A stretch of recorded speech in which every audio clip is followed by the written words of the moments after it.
Welcome back to Petty Astrology. I'm your host, Kaycee Felton-Lui, and we are back at you with another episode coming right out of that lunar eclipse energy. I hope that it treated you well. Personally, the moon is still full as I'm recording this, and just a lot of energy. It's just a lot to process and recover from. And for me, it was, a particularly emotional eclipse, and it may have been for you, and that's totally okay. Around full moons in general, it's a good time to be extra attentive to your emotions. And as I said, leading up to full moons, a lot of stuff comes up. That is just part of that full moon cycle that we go through every month. We get ready for those full moons. And that can be an emotional process, but emotions aren't anything to run away from. There are signals that we can learn more about ourselves and what we're going through in that moment and our needs. And with it being in Libra, the places in our lives that we are out of balance, maybe where we're giving too much attention to other people rather than ourselves, that's been huge this week because, of course, with full moons and especially an eclipse like this, there's a lot of stuff happening out in the world, and some of it is very, very serious. And a lot of us that aren't directly impacted, it's very easy for us to kind of fall into these distractions. And I'm not saying that it's all a big conspiracy or that we shouldn't pay attention to what's going on in the world. I think if you've been listening to me for any time at all now, you know that that's not how I feel. But at the same time, there's stuff that we can do stuff about and stuff that's really not on our plate. And so with this eclipse, it might be a chance for you to kind of readjust things and make things more fair to yourself. Because organizing our lives around, the people around us and what they want and need, and just ignoring our part of it, isn't really a healthy equation for anyone in that situation. And furthermore, if we're just too focused on our own stuff, and we're really not paying that much attention to, the people right around us or the rest of the world, there's stuff that impacts us there too. So it's a delicate balance, and that is really what Libra energy is all about. And this is stuff that is going to help us in other areas of our life as well. There are a lot of themes about self and other and how we balance our time and energy, what we put it towards, what is worth kind of going after and getting. There is this justice vibe with the whole thing too. And we've got the nodes in Libra and Aries as well. And of course, Mercury Retrograde is starting on April 1st in the sign of Aries. So some of this stuff is going to be continuing to come up, maybe in different ways. So if you didn't have a good eclipse, don't assume that it's going to be negative. We don't do that here. But I'll talk more about that towards the end of the podcast. Today on the podcast, I am joined by Mudang Jen, who is a Korean shaman, to talk about spirituality, colonization, and a lot more. We had a great conversation. Then, at the end of the podcast, I will take you through what you need to know for that Mercury retrograde we have coming up next week.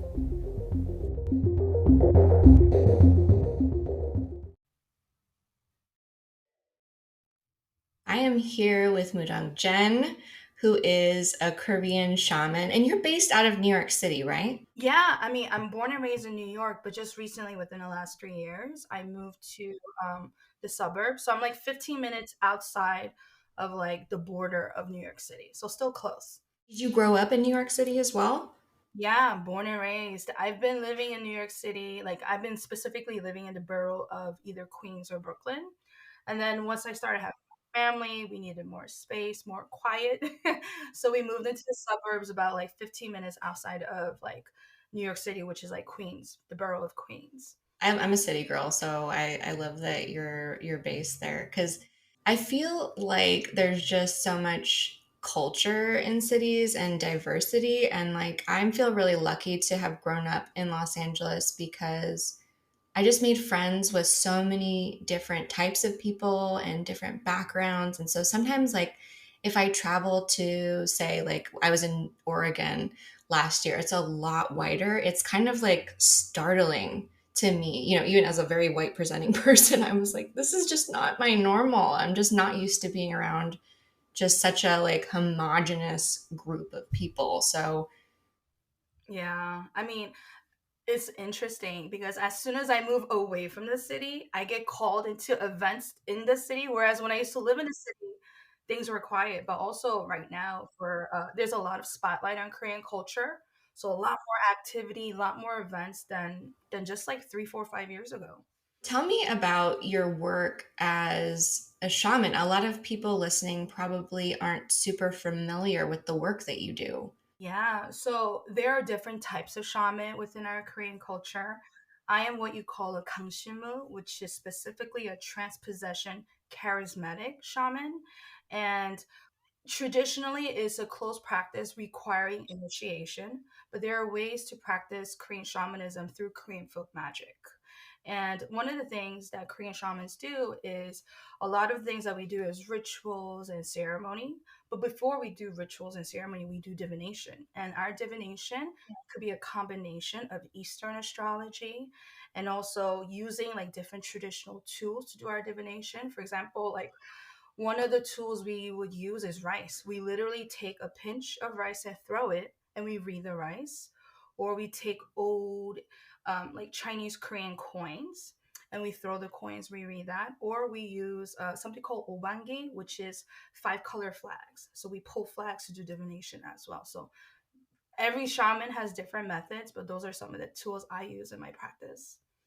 It's fascinating because really, like, almost anything could be used as a divination tool. And it's so fascinating to see, like, all of the different ways that we approach divination. It's fascinating. So, how did you become a shaman?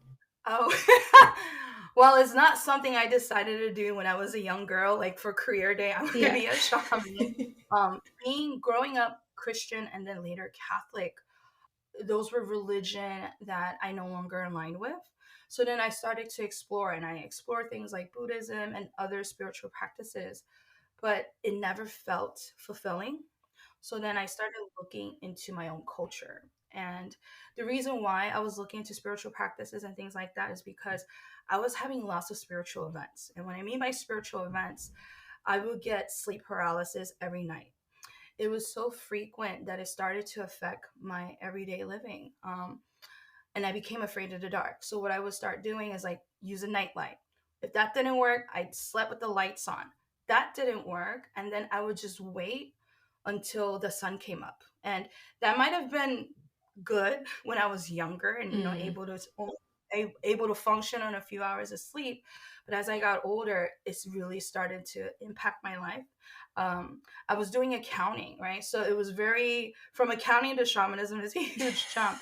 Yeah. Um, but having those experiences and I had so many experiences. Like when I was in college, I went to night school and I was on my way to the bathroom. And as I was going to the bathroom, I felt someone push me and I lunged forward.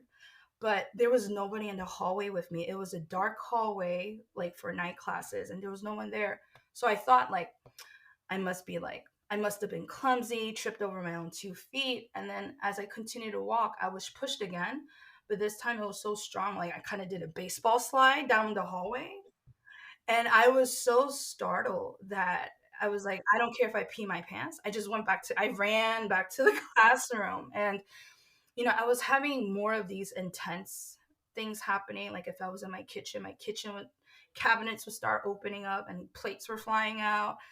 I really, really thought at one point, because I wasn't exposed to Korean culture back then, Mm. um, I really thought that I was like haunted by like a poltergeist or something like that.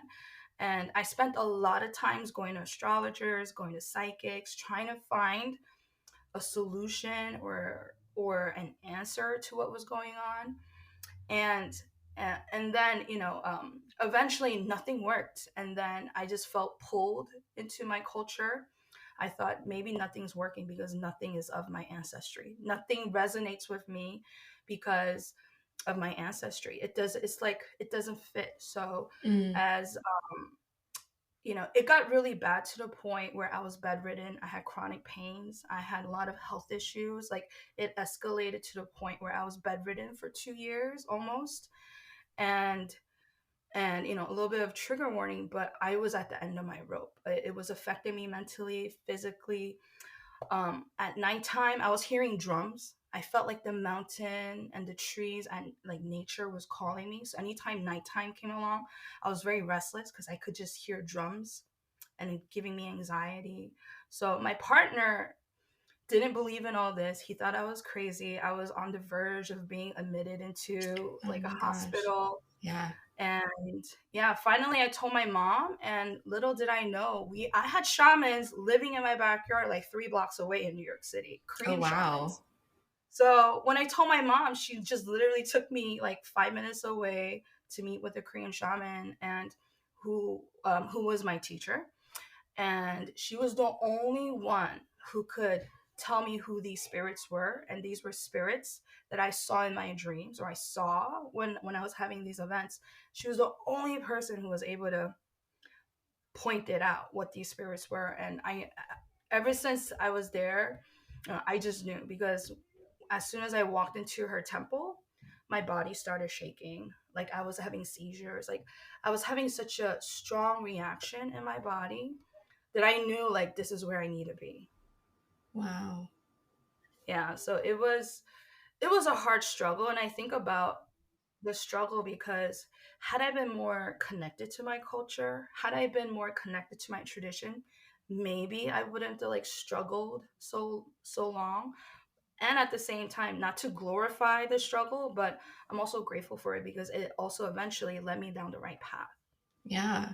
That's something that I've been talking about on this season of the podcast, spiritual awakenings in general. And it sounds like that is what happened to you in a very dramatic fashion.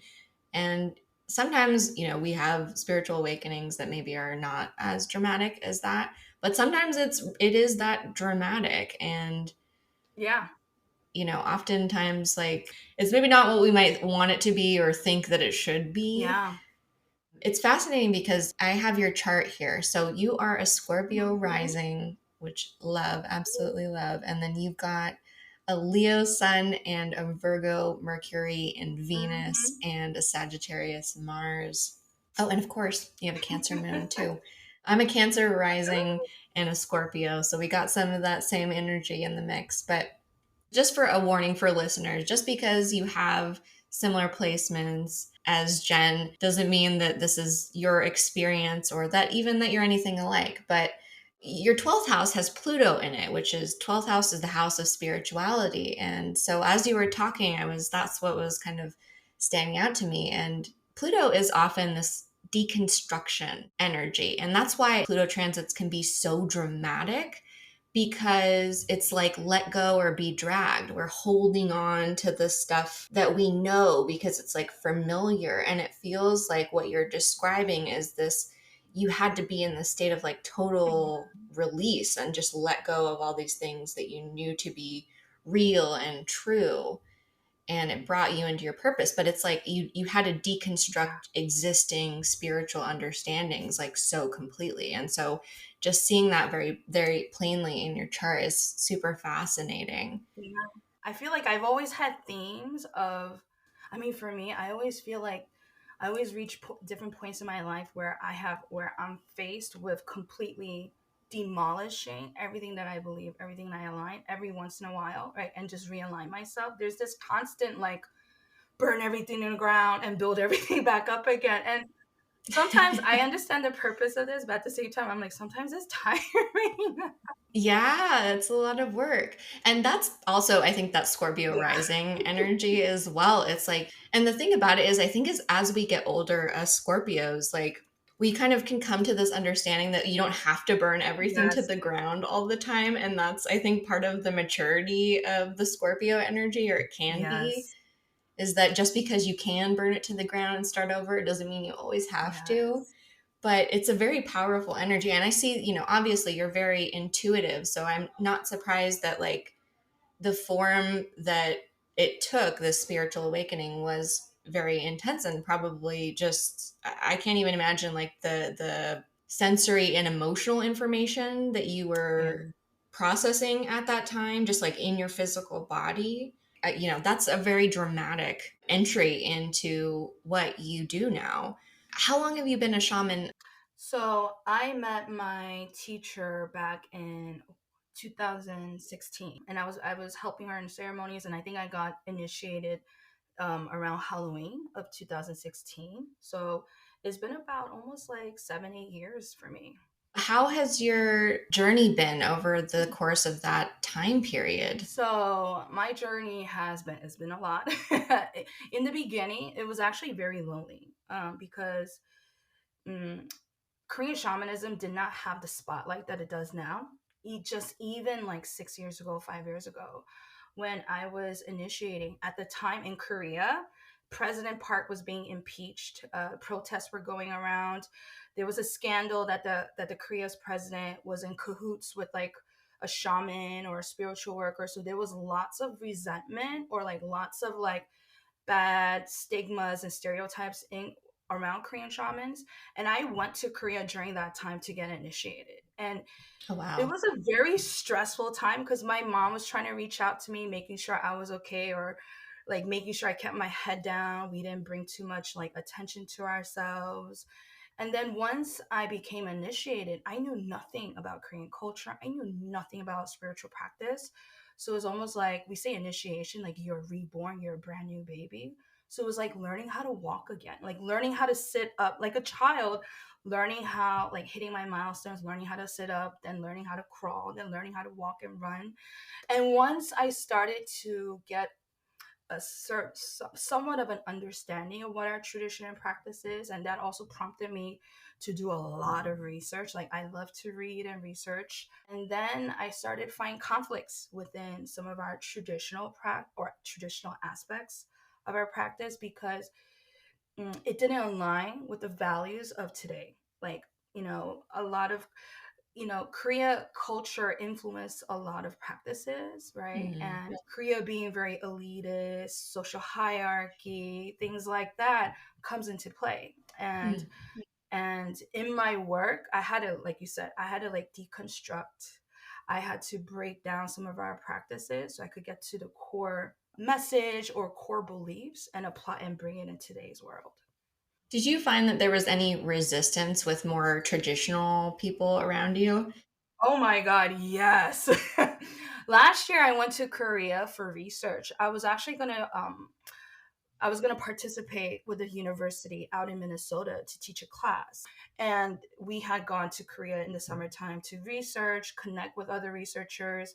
I had a lot of friends who were researchers and we were able to like try to bring a team together. But it was really interesting, especially when I met some Korean experts, right? First of all, as soon as they hear, oh, you're Korean American and you're a shaman, immediately, like, you must be a fake. Uh-oh. One of the guys was like, you must be like a neo Mudang. And I'm like, what the hell is a neo Mudang, right? And they were like, like, they had all these labels without understanding what my journey's been.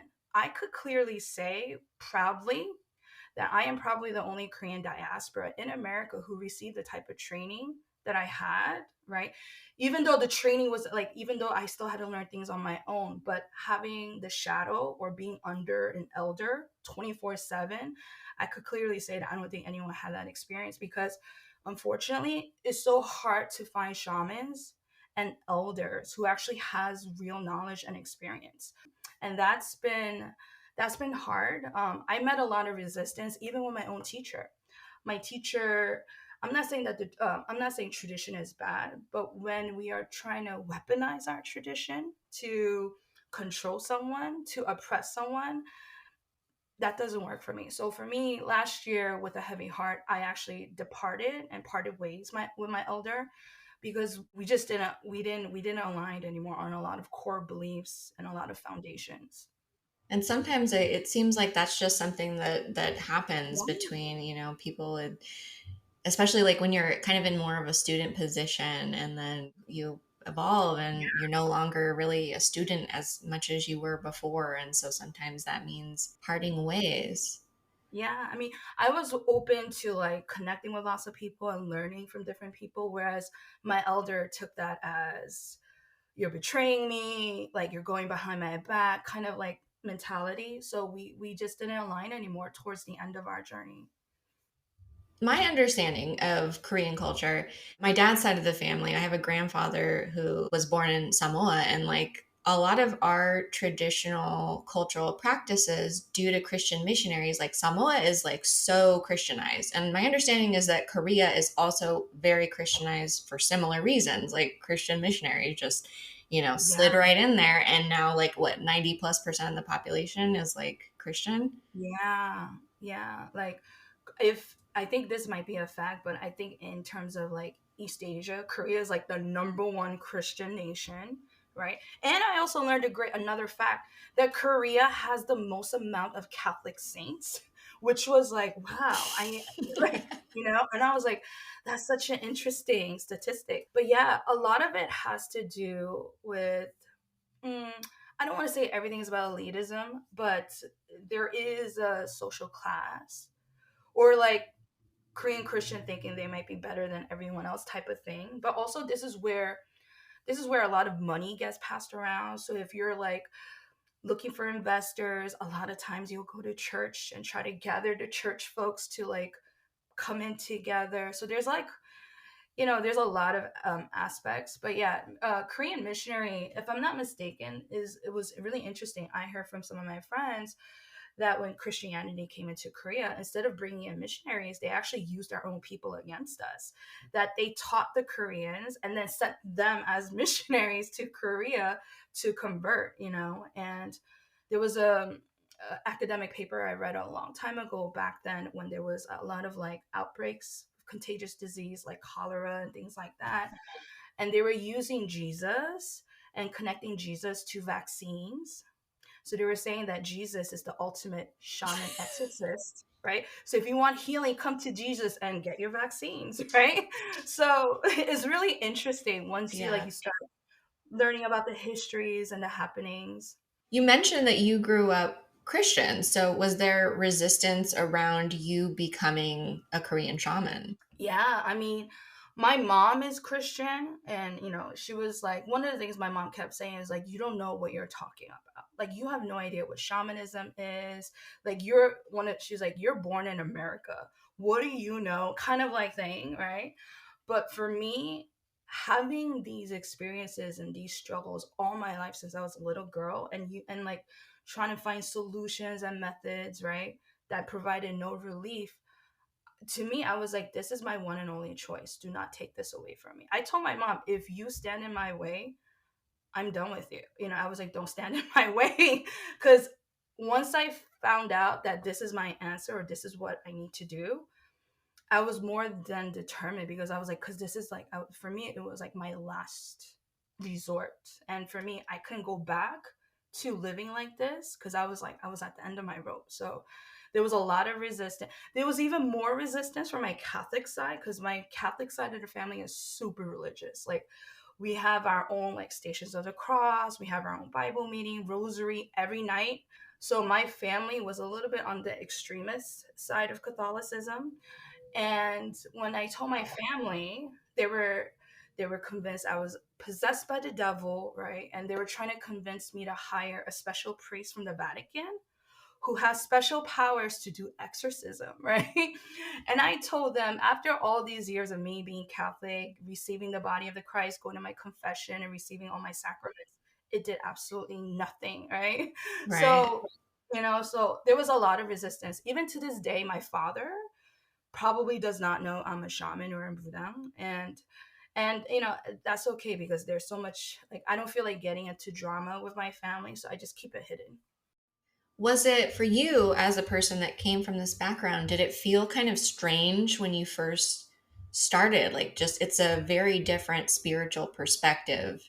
Oh yeah. Like, I think the biggest obstacle for me was fear, right? Because I've been conditioned by Western media, like all these horror movies, right? And also conditioned by my Catholic influence, my Christian influence, that anything that has to do with the darkness or anything unknown is the devil, or we say Satan is here to get you.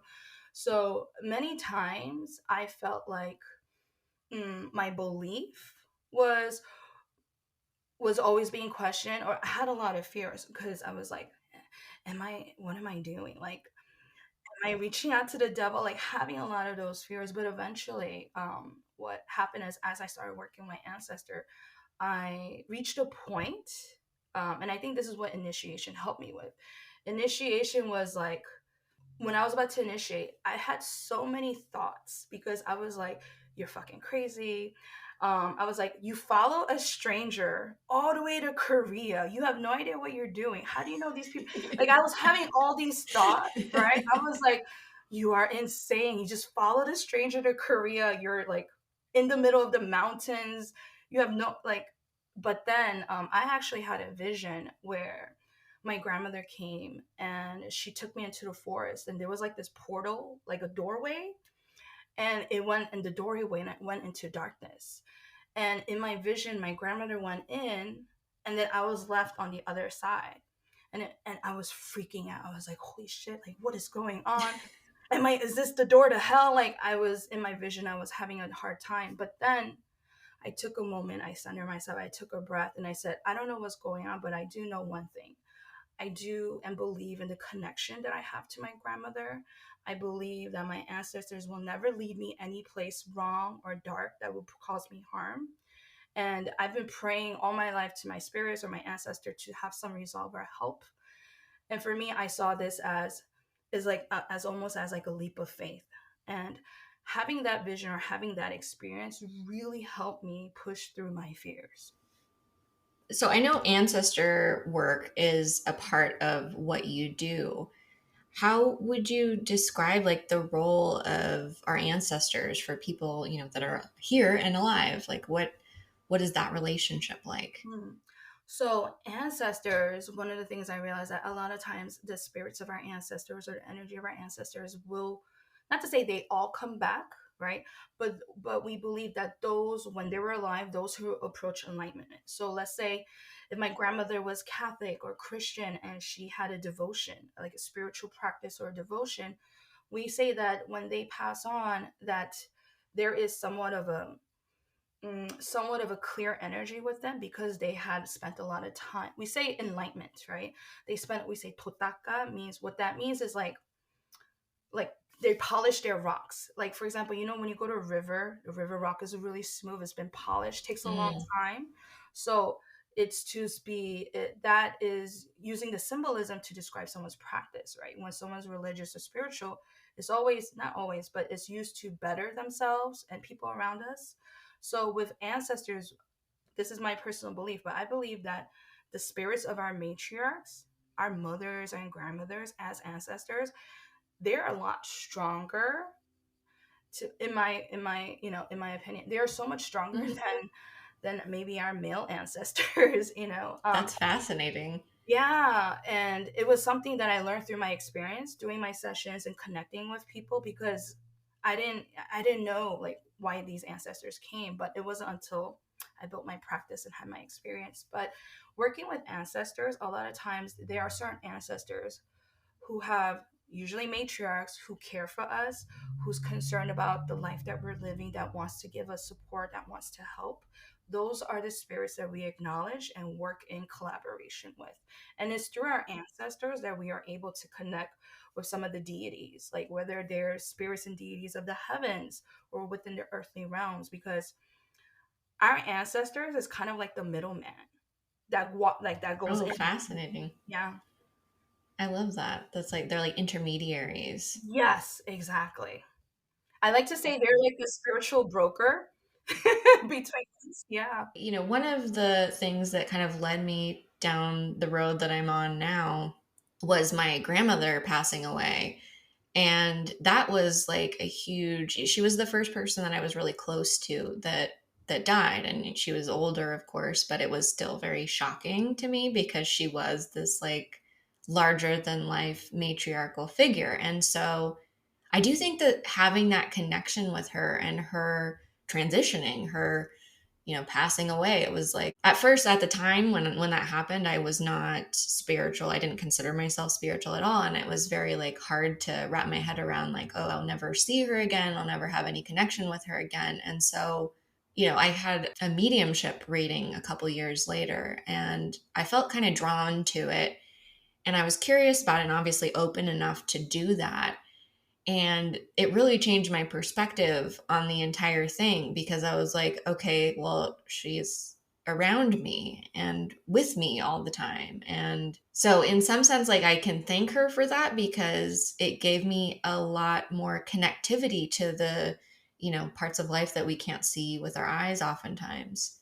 I do think that like facilitating connection with ancestors and even like ancestors that we don't necessarily like have that personal connection with, I personally have found it to be a really important part of my spiritual connection. Like it just, it's made life seem a lot richer to me, and to feel that level of protection. And also like, I grew up as a person with my parents are both first generation Americans. So I understood, that I had this kind of lineage, and like that the fact that I was here, even in this country, was, the product of a lot of different people making different decisions and taking risks. And so I had like this appreciation for that. But and then when you add the spiritual element of it, and it almost felt like, I don't know, just like something larger is happening here, and that I'm part of this like larger path on a spiritual level. I don't know if that makes sense, but I find that that has been a really important part of anything that I'm doing now.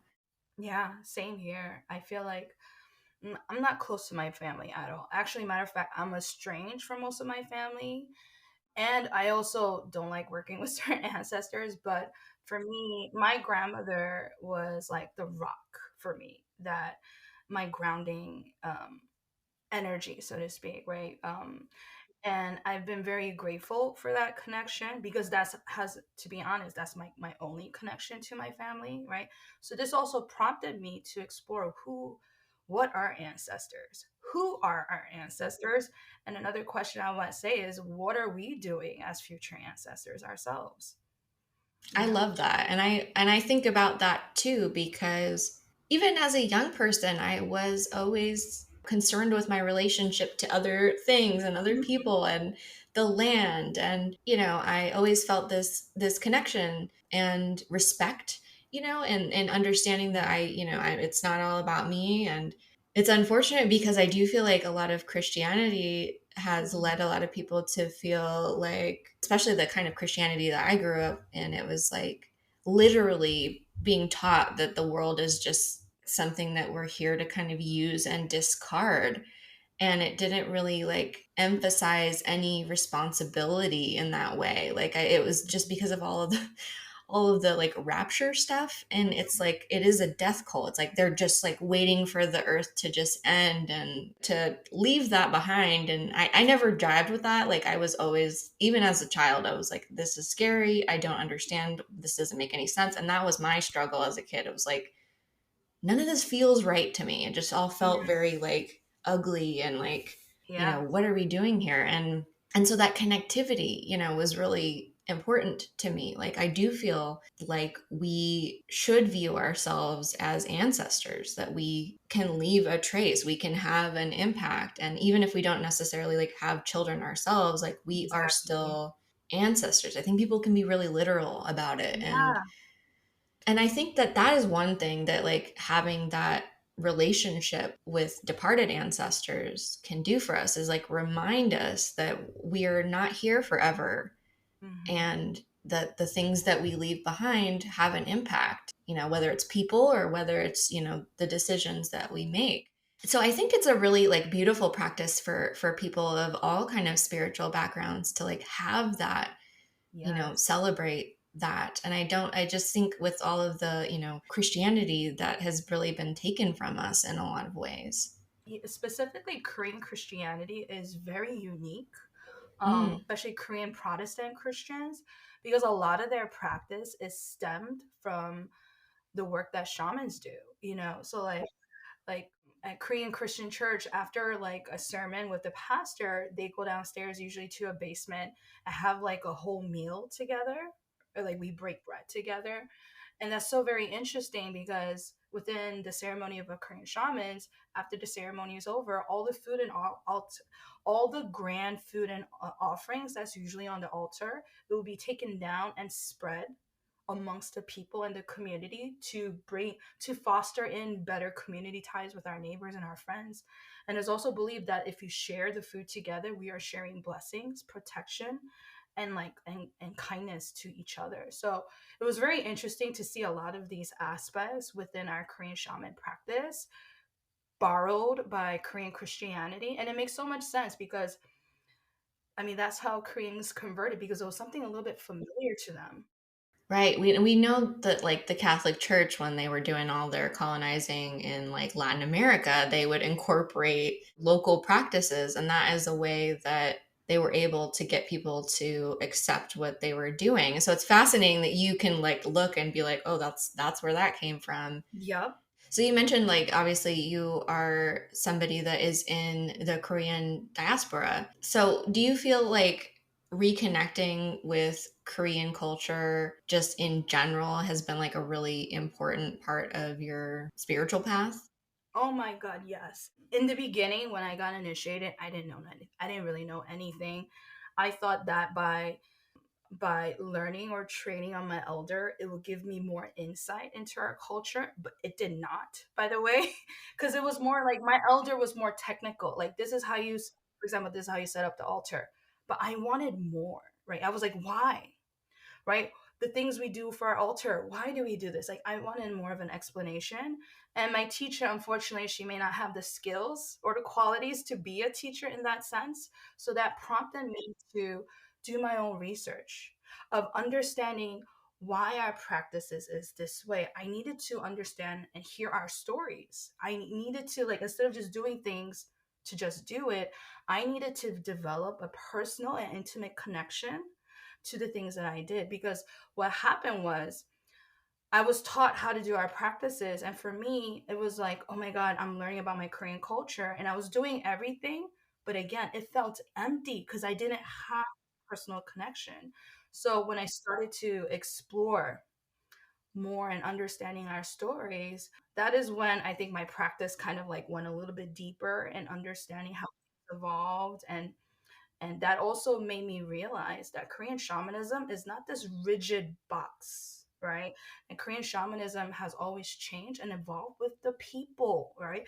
With Mm, our environment, with our society, right? So, and then I also learned that anytime we try to be so rigid about Korean shamanism, like this is A, B, C, T, we fall into the pipeline of nationalism, or we fall into the pipeline of like patriarchal standards and mm, structures. Korea being Confucian, Neo-Confucian society, it hmm. was always about step one through like one, two, three. It was very Right. rigid, right? So yeah, I think that learning all these things really also like made me a little bit more political and things like that. I'm sure. I'm sure. It's funny as you were talking, I'm thinking like I can hear that Virgo, Mercury, and Venus going, you're like, why? Why are we Yeah, doing this? And you want the yeah, details and you want the information. yeah. Teachers did not like me. I was never my teachers always hated me because it was never enough, right? There was another question after it. So yeah. So I learned that I have to find my own answers. Right.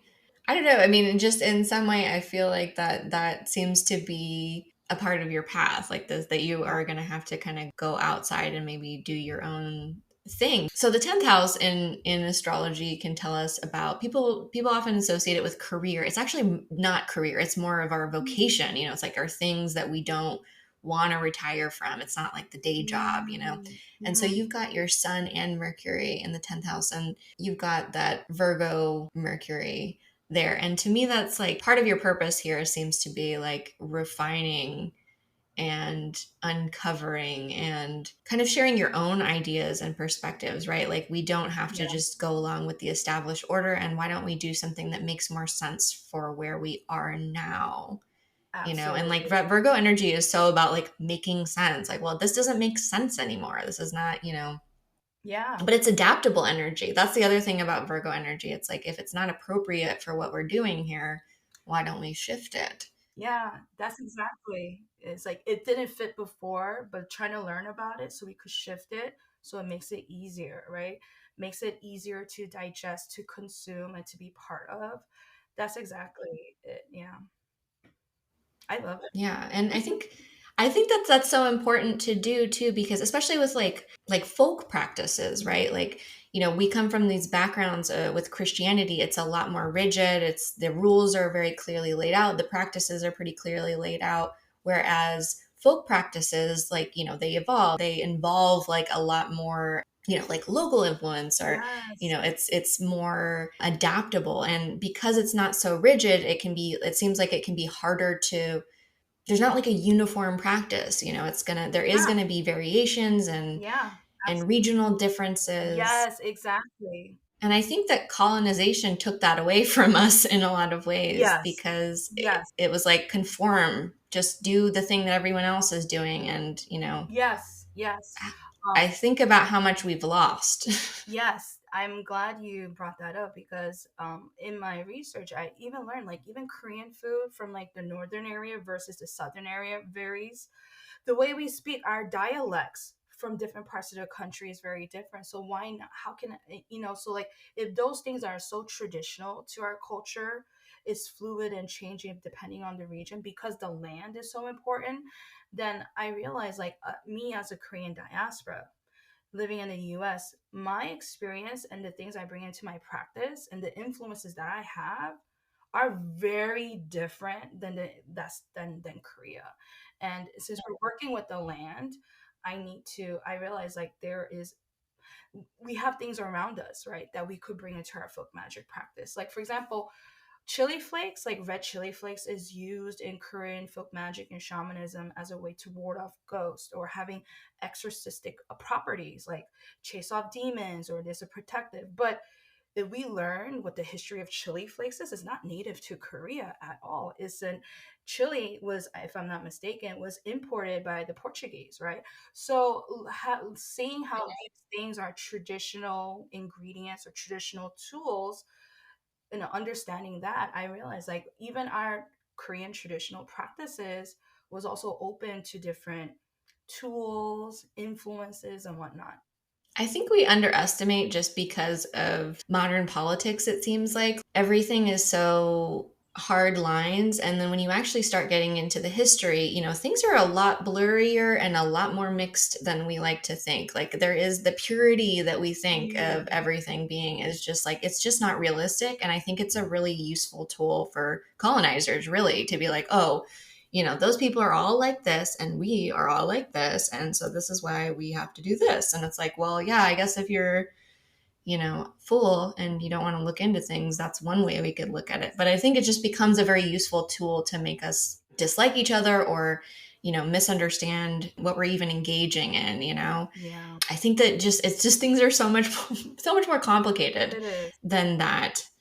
In terms of like colonization and spirituality, how do you feel like colonization? I mean, it's obviously colonization in Korea has probably stamped out a lot of the practices that you engage in. Mm-hmm. But as a person that had to kind of reconnect, like, what is your perspective on like just the state of your practice and just like how many people engage in it? Yeah, like so, Korea went through colonization through Japan, right? And one of the first things that Japan did was to try to break the Korean spirit, right? And Korea, if you understand like the geography, is mostly 70 to 80% mountain, right? There is a mountain chain in Korea we call Taebeksan, or the Taebek mountain chain, and we say that the mountain chain actually resemble the spine of a tiger, or the spine of a tiger's back, right? And back then, with the Japanese colonization, they found it hard to control the Korean people. So what they did was like they brought in their feng shui masters, their geomancy specialists, and they started to put iron stakes into our mountain to kill off the energy that they believed was feeding the people and feeding the land. Oh, And wow. and then also there's been so much work in trying to like ban Korean language, anything that has to do with Korean culture. Actually, Shintoism was used as a replacement. So they were trying to make Shinto the official like religion of Korea and like ban shamanism. But after that, after the colonization period in Korea, during the 70s and 80s, when Korea, after the Korean War, they were going through this like modern militarization with the president, they decided to do like a movement towards modernization, and they destroyed, matter of fact, the destruction of a lot of like shrines and a lot of sacred spaces happened during the 70s 80s by our own Korean people as they were trying to pursue modernization. And And to be honest, there's a lot of knowledge, there's a lot of practices, there's a lot of ceremonies and rituals that we have no knowledge on, that is completely lost. Like, but despite that information and knowledge is lost, I do feel that there are ways of not to make it pure or authentic, but I do feel that there are ways mm, to work with that. There are still ways to connect with our spirits. There are still ways to express ourselves. That we still have other ways of doing so. So I think I really think that talks about the resiliency of the Korean people, right? Resiliency of Yeah. people who've just been colonized in the past, right? So I think that a lot of people, especially now, younger folks, right, are waking up more and more. I think it's an exciting time to be like a Korean diaspora too, and I'm just really excited because I think that, I mean, for me, I found Korean shamanism to be very empowering. Like, instead of being told what to do, right, and like following order, it was like I step into my own power, step into what I align with, step into what I don't align with. Me having that choice and the decision into your personal life is so powerful. Yeah, absolutely. Do you feel like there's a surge in Oh interest yeah. in traditional practices? Yeah. I feel like that is like for a lot of people that are in diasporas, like there is seemingly a push to investigate the things that were there pre colonization. Yes.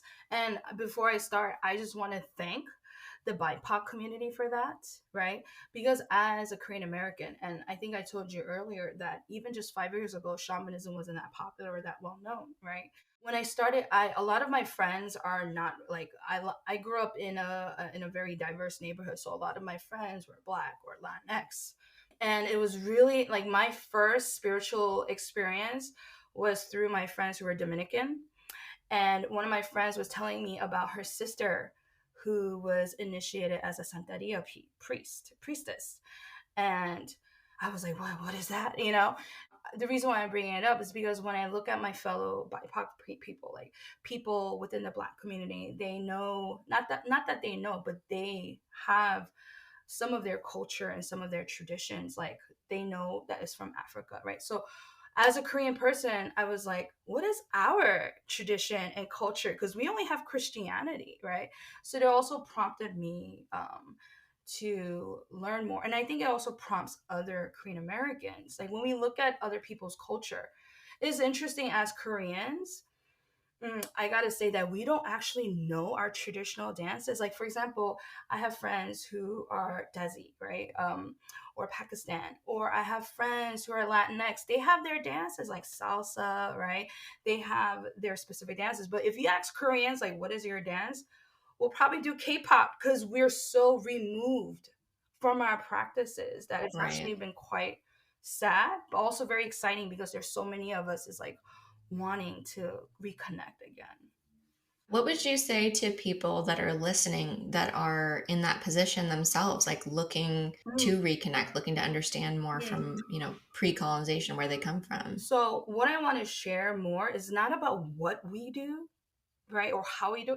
I think the most important thing is are we in alignment? I don't know if that's the right way to say it. So one of the things that's very important in our shamanic practice is expression, storytelling, right? And it's not, there's no wrong way to storytell, but for people that are looking to connect with their spirituality, I say find different ways to express yourself. I think that's key because the traditional practices, they're vehicles that allows us to express ourselves. Like, so one of the ways when the shaman is in possession, when the shaman is in ceremony, we actually refer to that as playing.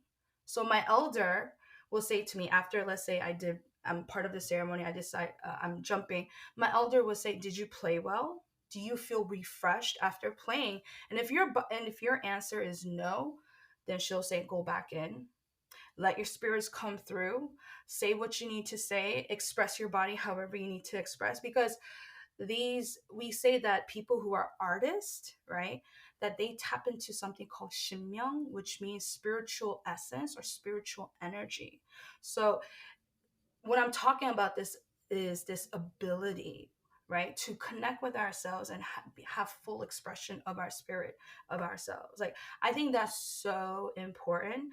And yes, using, like, doing things of our culture and practices is important, but also it's a little bit, I still have conflicts with some of these practices because a lot of this is based on like Confucian, like rituals and procedures, right? That's very Mm-hmm. rigid. So for me, I think I'm moving away from this rigidity, but using this as vehicles and containers for us to connect with ourselves more, which is so important. I don't think people realize that growing your intuition is actually a boring process.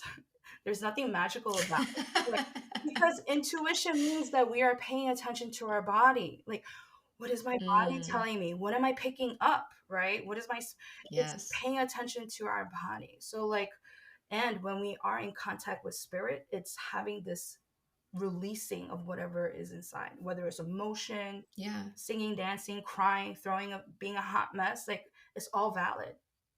Yeah. And I love that because, we are so discouraged Mm, from relating to that part of ourselves. And even for those of us who are in that reconnection process, it's like, I feel like, our ancestors are still around us, even if we are still in the process of reconnecting. And yes. that was a big realization for me, is like, even if the connection isn't perfect, Hmm. and I love that you hold space for the fact that you have issues with some of the practices and you're looking to, potentially even just adjust them, or, Yeah. whatever it is, you're open to the fact that you can be reflective and maybe like, I don't want to do this part of it. It doesn't have to be like this perfect understanding or this perfect connection, because the connection is already, we are the connection. Yes. And we can put it so much outside of ourselves, and with the information and the study and that stuff is all very important too. But like, these connections we can foster, just Yes. us and our spiritual connection. Yeah. Yeah. Even through colonization, Korean shamans have adjusted their practice because we had to do things in secrecy, right? So, like loud drums, loud like gongs, right, are very part of our practice. But during colonization, what ended up happening was we took bamboo baskets and took a stick and scratch the bamboo basket as alternative option for music without drawing attention to us. So it's, so this is why I feel that it's not about ABCD what we do, it's about how we use it to express ourselves, how we use it to express our soul. What is our spirit trying to say? And storytelling is so powerful. I don't think people realize, like, storytelling is, we say storytelling is key to unraveling Han, which is like, Han is a Korean word.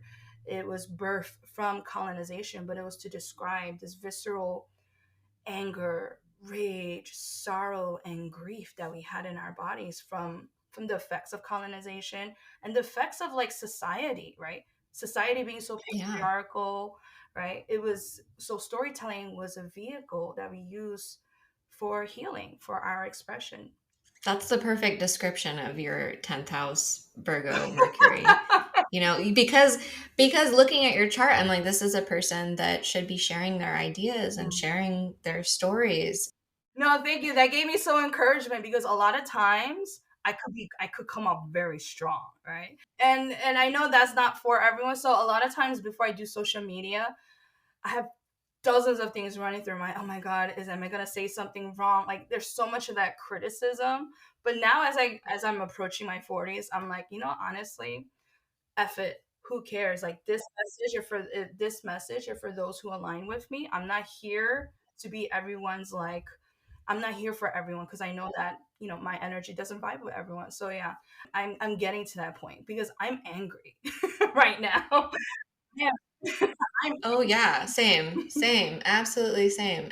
By the way, I love your social media, and I love that you are, so well, I don't know a lot of Korean shamans, but I love your posts because, I can tell you're from New York City, and I just like love the vibe that New Yorkers have, because you guys are just the way that you are, and there's like a lack yeah, of 'cause we don't have time apology for for it. it, and I love it. I personally am rooting for it. And I also, as somebody who is like very recently in like the spiritual community or whatever, you know. One thing that really always turned me off from it was how like, Mm, you know, it reminded yeah. me of like the church people that I didn't want anything to do with. It was just like a different version of it.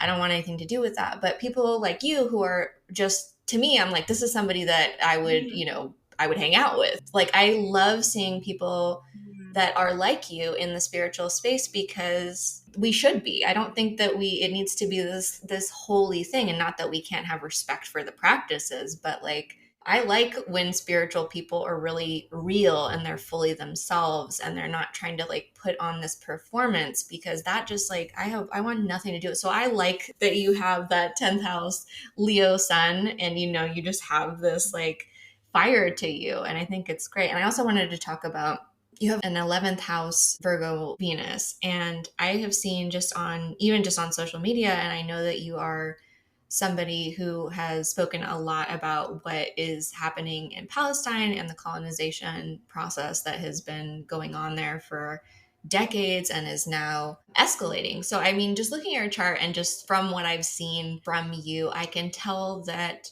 social justice is very Yeah. important to you. And could you talk a little bit about like how you as a Korean person Oh my relate to the God, yes. Palestinian struggle? The struggles, what Palestine is going through right now is, to Koreans, is a history repeating themselves itself. Colonial powers coming into a country. When Korea was colonized by Japan, we were saved, quote unquote, by American forces. But these American forces came in and we went through a ceasefire. North Korea and South Korea was split. Our country was split not by the Korean people, by foreign powers, right? Decided amongst themselves without any conversations with the people how to split the land, right? And we've been in a ceasefire for almost over 70 years, right? So we as Korean people know that this ceasefire, I understand it, we need something, but at the same time, we also know that ceasefire is still not a solution, because just last year in at the end of July, we had a meeting with different organizations from Korea, to go to the White House, talk to our representatives, speak to President Biden about bringing official end to the ceasefire, because currently right now with our government, all the peace talks that's been done with the two Koreas was rolled back.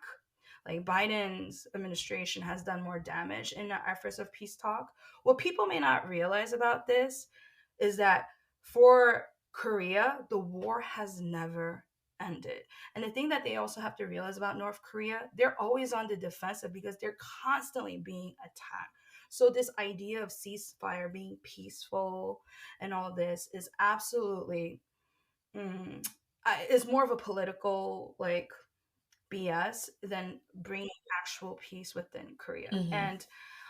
And that's what we see right now. I know so many people are calling for ceasefire. Yes, we do, because it needs to stop. But at the same time, realistically, we also know that a ceasefire means that is there's not an end to the conflict. It provides no resolution. And as a matter of fact, it keeps people suspended and hanging.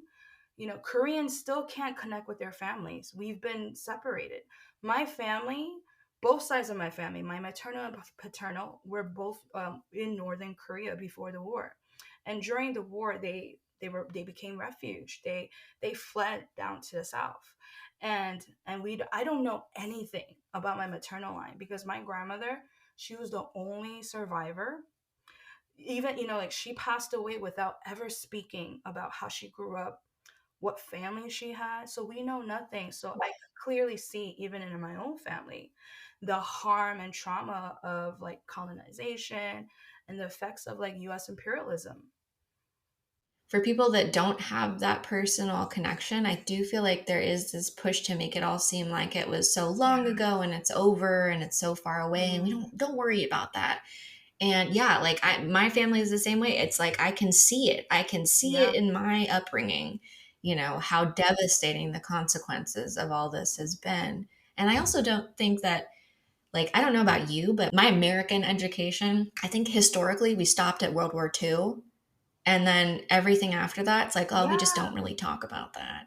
And the Korean War, it was like something like 20% of the population of Korea. Yeah. That is such a massive, that's like one Yeah, that fifth was of the 5 million population people killed during the killed. Korean War. And what's also coming to light is America's or the military's atrocities, because the killing of the Korean people didn't happen by the Japanese. It also happened in the hands of US military.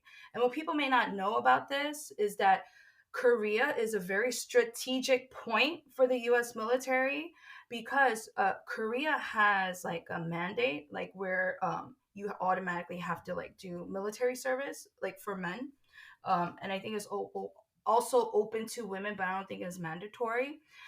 The reason why I'm bringing this up is that people may not know this, but every single American war, Korea was the first nation to send out their troops. So we are fighting US, the wars of US.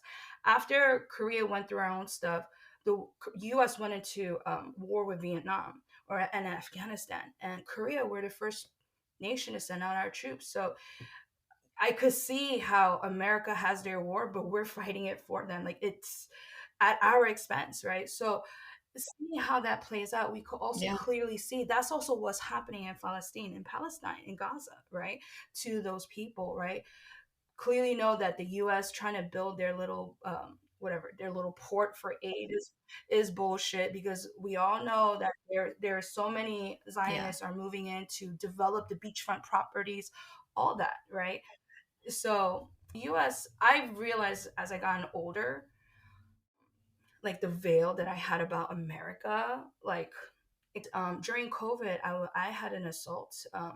I had an assault that happened to me, and going through the court process and going through like the whole police, because I got arrested and all this stuff, I realized that's what radicalized me. Actually, that's what radicalized me, because my family, we have military and police, and I thought, I don't know, I thought maybe that was going to help, but I realized they don't give a f about you. They don't care. Mhm. They're going to do whatever they want. Yeah. It's just numbers and power. And I think also people, because they don't view, like, everything is so normalized, like we have military bases all over the world. And so, by basing ourselves everywhere, it's like we're the police of the world in the scariest way. And we see what they do here with cameras on them. So I can't even imagine what has happened and continues to happen, all over the world. We are all in everything, even if we're not physically having American boots on the ground, there's like a deep level of involvement. I think social media played a huge part in that too, like opening up people's eyes and seeing like what is the US really doing. Yeah, the illusions are much harder to, keep up at this point. And I do think that, we have Pluto and Aquarius right now. And I do think that we will continue to see this kind of wool being pulled from people's eyes. Some people are really hanging on to it. And I just think it's going to be harder and harder, in the next several months to keep doing that. So I do think a lot of people, like we've had a lot of people wake up. And I do think that there will be a lot more. So my hope is that we can get ourselves in a position where we all are realizing, like, hey, this isn't really good for most people, that this is the way things work, that this has been totally normalized. Like Exactly. most of us are not yeah, benefiting from it. It's just, they're taking money that could be invested in other things and using it to devastate the whole world. Like so much of the world has been devastated by American colonization and our wars. Do you see your work as relating to creating social change? Yeah.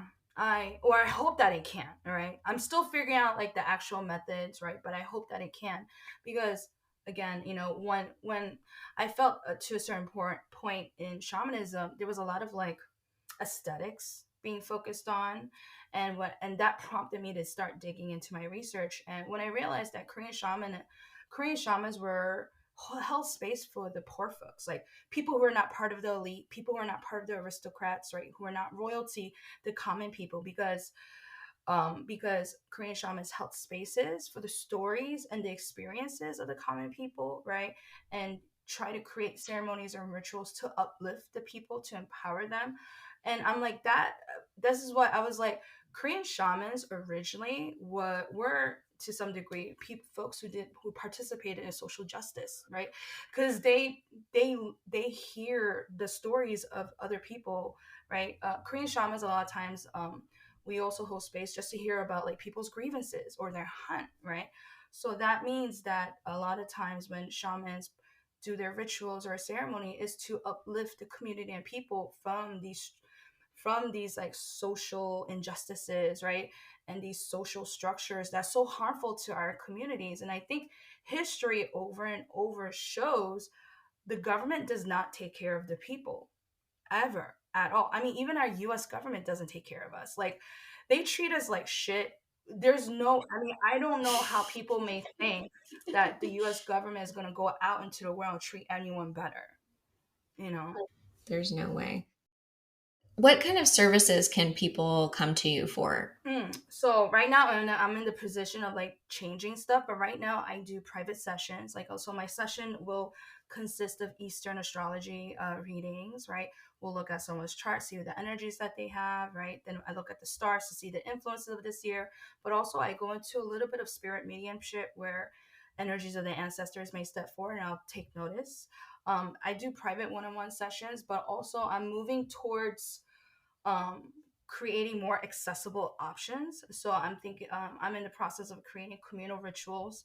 And since I'm in New York City and we have like so many, like, we're like a melting pot, we're also thinking eventually, maybe in the summertime, do like a spiritual community block party where we bring in different spirit workers and bring in people from our community so that we could foster better ties, because there are still a lot of rifts within our community, especially Asian community, a lot of racism, colorism, and all that. And we're living in New York. These are our neighbors, right? So it's like Yeah. we're trying to do things to bring in better ties. But right now, the service I have available is my sessions, but I will be expanding it to include like community events or more discussions and things like that. Do you also work with people who are not Korean? Yes. I thank God to social media, I actually work with people from all over the world. So my services is not open to Koreans, right? Even though I Hmm. do focus on it because so many of Hmm. Korean Americans are disconnected, but also I do believe that um, some of the practices that we have can help other people too as well. Yeah, absolutely. I love the work that you're doing, and I'm excited to keep watching you do what you do. And I so appreciate you coming on and educating me and my audience more about your work. Thank you for asking me. Yeah, thank you so much Yeah, I for, was so excited when you messaged me. I was like, yes, let's do it. yeah.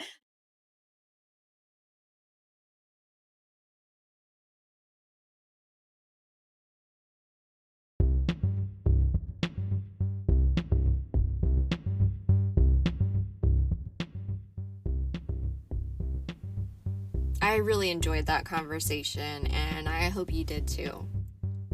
Now I want to talk about Mercury retrograde. We have Mercury stationing retrograde next week on April 1st. And it's going to station at 3:14 p.m. that day. So it'll be an interesting one for sure. And that's going to happen at 27 degrees and 13 minutes of Aries. And Mercury will be retrograde until April 25th at 5:54 a.m. It's going to station direct at 15 degrees and 59 minutes of Aries. Now, if you're into the pop astrology scene, there is always a lot of fear-mongering around Mercury retrograde. And honestly, I think a lot of it is just kind of marketing BS. I think it's just kind of a thing that people like to talk about, and it's kind of bled out into other parts of the world. Like, even people that don't know very much about astrology in general somehow know that Mercury goes retrograde, even though they don't know what that means. Retrograde is just apparent retrograde. So it looks like a planet is moving backwards in the sky. It's an optical illusion from the perspective of Earth. And it really symbolizes a time where revising, reviewing, getting caught up on things that you may have fallen behind on. It's a time to catch our breaths. So I really don't like the fear-mongering around it because it's really not particularly negative, quote unquote, all on its own. And we really do need times where it's not all full steam ahead for everything. Like all of the planets right now are direct. And we have just seen thing after thing after thing happening out in the world. And so when a planet is retrograde, we're hitting the brakes just a little. And it's different depending on what planet we're talking about. But right now, we're talking about Mercury. So Mercury rules communication, transportation. So it's not just like everything bad that happens when Mercury is retrograde is Mercury's fault. I always kind of feel bad that people just put it all on that because that's all they really know. They're just kind of pointing at the one thing that they can talk about. So this retrograde is happening in the sign of Aries, and Aries energy is very go get 'em. It's shoot first, think later. And Mercury is the sign of our mental processes. So when Mercury is retrograde, it is this time to kind of reconsider, reconfigure, catch up on things, fine-tune details. So this retrograde, even though it is in the sign of Aries, it's going to, have the brakes on it a little bit. It will not be full steam ahead. So it's going to be a lot more considered energy. So it's not just like say whatever you feel drawn to in the moment. It's going to be more about evaluating the circumstances of a situation, maybe considering other parties that are involved in any given situation. Sometimes things that we undertake on our own, we find that maybe it actually would benefit us and others if we brought other people into the fold somehow. Or maybe if there's projects where we've been really focused on our own perspective on the project and, not all projects are just for us, right? If we're going to share that project with somebody, maybe it's better to get some feedback or consider the audience's perspective for whatever it is that you're putting out in the world. Because you can be authentic to yourself, you can be true to yourself and consider others. And sometimes that can make things better. And maybe for you, this retrograde isn't quite about that. Maybe it's more about refining, editing, and getting more in touch with what is authentic to you. Getting a better understanding of that, what that could look like, the possibilities for it. Because a lot of times when we are that kind of full steam ahead Aries energy, maybe we get done with the thing and we're like, oh, actually, that wasn't quite exactly the way that I might have wanted to do that. So this is a chance to kind of reconsider and kind of get down to brass tacks for you, whatever that may be. If you're involved in any projects that are writing based or communication based, this is a time to kind of give those an extra look. Is it aligned with you? Is it authentic to you? Is it what you want to be doing with your time? Does it make you feel more like yourself? Or is it maybe what other people want you to be doing? What other people want to hear? So this is a moment to dig a little deeper into what is really you and maybe what's been put on you, what has been expected of you. Who we are and what we're expected to be, usually those are two completely different things. So what has to do with you, and what's really more about other people? And when are those two things the same thing? Because that can happen too. So this retrograde is happening April 1st, and then a week later we have a new moon in Aries, and that is actually a total solar eclipse. And people have been talking about this eclipse quite a lot, doing a lot of fear-mongering. And long story short, all this eclipse fear-mongering, this eclipse season stuff that people have going on, they're really personalizing stuff that is happening that's pretty big out in the world. But that's collective stuff that we're dealing with. You're not involved in that stuff unless you are personally involved. I'll be talking about that eclipse more on next week's podcast and also in my New Moon Manifesting Circle, which meets on April 7th. So if you're interested in joining us for that, that's over on Patreon. April is a really interesting month astrologically.